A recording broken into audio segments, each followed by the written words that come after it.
Hey guys, good to see you. It's been a while. I'm happy to be back. I was gone for a while. I'll explain in a minute. But to kick things off, I am smoking this new to me J Mouton pot. Kind of a nice stem on that. Black Sandblast. A little bit small, but very cool pipe. Believe it or not, I found it on eBay for a very reasonable price, so I hopped on it. I know some of you won't make it to the end of the video, so I'll start with the good stuff. I have way too many things open, so I have to be selective in what I open next because I don't need more open things. But so anyways, maybe you guys can point me in the direction what you think I should smoke next. So I got, I think, 11 tins in here. I am currently smoking some Salty Dogs Dan Tobacco. This is also a new blend, although I've had it in a jar for a long time. I just hadn't cracked it, so I'm smoking it. It's a very pleasant blend. It's not super complex, but there's enough going on there. It's just kind of good. I don't know. It's not blowing my socks off, but it's a very pleasant smoke. It is kind of a plug, and I did give it a little dry time, and I'm enjoying it so far. So, anyways, let's get to these blends.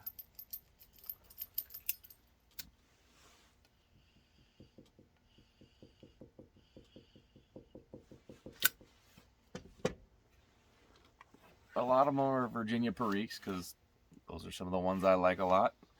I've never tried Wessex Campaign Dark Flake, so that's a Virginia Perique. Looking forward to maybe trying that. Rattray's Marlin Flake is another Virginia Perique. I think this has a little bit of Black Cavendish in it. I recently tried Warhorse Bar. It's probably going to be my next bowl after this. So I figured I'd pick up a tin of Warhorse Green. I think it's got a little bit more of the top casing, and maybe slightly different. So that's one I've been looking forward to try. I love Virginia Periques. So here's another. I have never tried the HH Pure Virginia. So looking forward to maybe giving that one a try. You guys all know Davidoff Flake Medallions. I think that's another Virginia Perique with maybe a little bit of Cavendish. Looking forward to giving that a shot. Here's another kind of oddball, Viprati by Hearth and Home. I think it's basically a Virginia Perique with a little bit of dark fired and maybe some Cavendish. So should be an interesting one. Seattle Pipe Club's Hogshead. That's another Virginia blend. It's got 10-year-old aged and rare orange and red Virginias. So I don't know. That sounded good to me. This one I've heard mixed reviews, but Peterson Royal Yacht. I think people either love it or hate it. This is one. So some of my all-time favorites are Virginia Periques with a touch of either burley or white burley. Think like Rainier Gold or Stonehenge Flake, or there's a few, but not a ton. It's a kind of a smaller niche. So I don't typically buy kind of limited runs, but because this was a Virginia Perique with a touch of burley, I thought I'd give it a shot. I know Corvette Jim didn't think much of it, but maybe my taste will be different. So looking forward to giving that one a try at some point. The other two are Peterson ones that I haven't tried. Peterson Irish Cask and Peterson Irish Flake. So let me know what you'd like to see me try. I think there's a good chance I'll like most, if not all of these, but I can't crack them all. I got too many things open, so let me know what you think I should try. So, I was gone for a while. I had a cold. Everybody seems to be sick these days. I had a cough that just wouldn't go away. It wasn't the coronavirus, but I don't know. I got some meds, steroids and whatnot. It just, I don't know, took a good 3 weeks after to go away. So I probably had a cough for like 4 weeks. So I wasn't smoking during that time. And then I went out of town, so we went back to Chicago to see family and friends. Well, the plan was to see friends, but again, a lot of people were sick, RSV, flu, all that good stuff. So we didn't end up seeing a lot of friends. It was mostly just family, which was fine. That was the main priority anyway. Had a great Thanksgiving. I hope you guys did as well. Took the kids on an airplane for the first time, so that was fun. They liked it, and they weren't afraid, so that was good. I um, picked up a book. Well, I picked up a book. I don't know if you guys remember these things.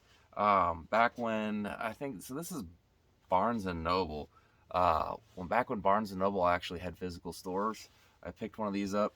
Looks like I've been doing a lot of reading. I just hadn't picked it up for 10 years, and the fake leather kind of fell apart. But anyways, remember these things? Still worked, and whatever I think Barnes and Noble still exists online, and you can still buy ebooks. So I picked up 2 books for the trip.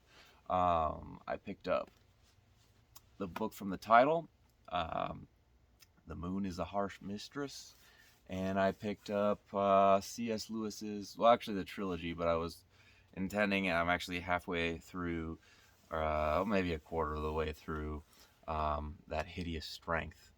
That one was really slow getting off the ground, but it's starting to pick up, so I'm enjoying it a little bit more. Um, but yeah, I don't know. The Moon is a Harsh Mistress. So that's the same author that wrote Starship Troopers, which was a good book. I've read that one. Also a good movie, but for completely different reasons. Or I should say enjoyable. I don't know, it depends on your definition of good.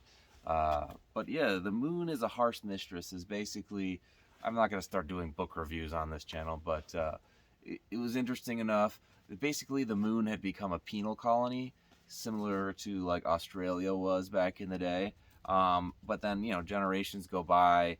Basically, the theory is you can't go back to Earth because you wouldn't be able to survive very long in Earth's gravity. Your body just isn't used to that much gravity compared to the moon. But anyways, it's basically their fight for their own sovereignty, right? They're trying to break apart and be there. Right now, they're kind of under the boot heel of like the Earth's governments and that kind of thing. But so it was interesting. It's kind of got a libertarian bent to it, so I liked that. I kind of identified with that. One of the main characters is almost like a rational anarchist. I'd like to be into that more, but I don't think that scales. Any large enough group of people is not going to be in agreement, and I just don't think that scales. But it was an excellent book. I really enjoyed that. I think there's one quote in there, I can't remember now. I think it was like, "There's no greater tyranny than, forcing someone to pay for something they don't want simply because you think they should." So, like I said, very libertarian, so that was kind of cool. I guess that brings me up to date. It's been a wild couple of months. A lot of work, a lot of travel, a lot of sickness. My kids are again sick this week. My wife's a little bit under the weather now. Um, but yeah, yeah. So I've been reading books, and that's travel. I I didn't ever end up using this a whole lot, just because I don't know, if I want a book enough, I just want to own the paper copy, and they're kind of the same price. It's like you got a bunch of digital things on here. I don't know. I prefer to own the paper things, but that was actually very handy if you are traveling on the airplane. You could fit a couple of books, and it's not too heavy. So, anyways, that's a blast from the past. I guess it's not that far, but it seems like a long time ago when people. I mean, Amazon still sells Kindles.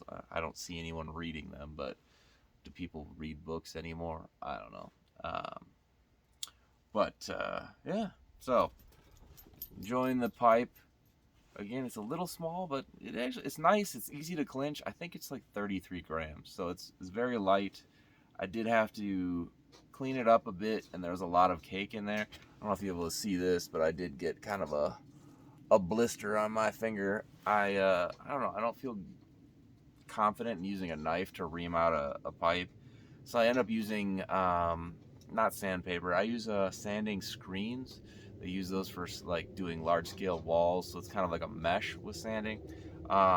This is a little bit smaller bowl diameter, and it was a little tight, and I just gave myself a blister. So the perils of refinishing, cleaning up pipes, but overall it's in great shape. I've got a softy bit on, but I really do like that color of the stem there. It's almost like a fiery look to it, and then I love dark sandblasted pipes, so can't complain.